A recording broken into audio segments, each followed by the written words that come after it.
नमस्कार मित्रों, आज चिंतन में अकेले चलने का साहस करें।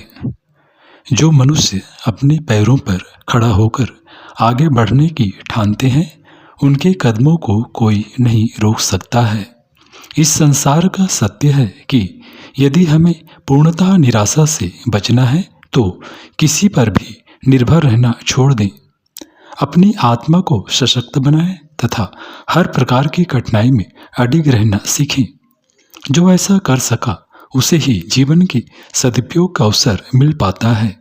उसकी आत्मा सदा प्रसन्न अनुभव करती है तथा उसे किसी प्रकार का शोक नहीं हो पाता।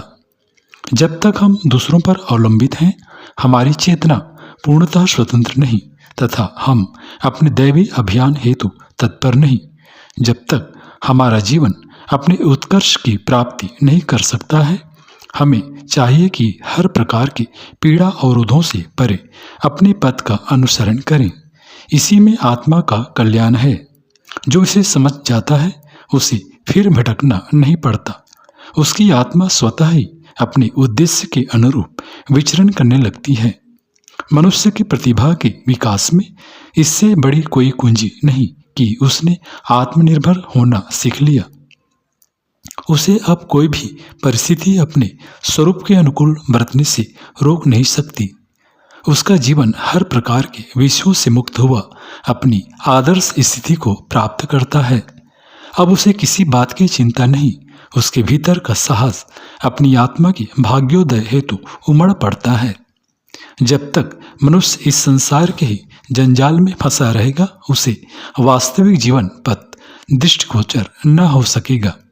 वह सदा एकत्व की धारा से दूर अपने व्यक्तिगत कुचक्रों में ही जा रमेगा।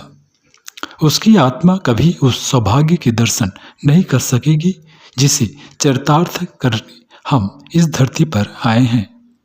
यदि हम जागरूक हो सकें तो हम समझ पाएंगे कि जीवन का सदुपयोग तभी संभव है जब हम उसे आत्मा के दृष्टिकोण से स्वीकारें। उसकी सभी समस्याओं का एकमात्र भीतर के प्रकाश द्वारा सुलझाने का प्रयास करें। मित्रों, जब आप ऐसा करने लगेंगे तो आपकी आत्मा बंधनों से मुक्त हो अपने उज्जवल दिशाक्रम को प्राप्त करेगी। यही अकेले चलने का अर्थ है।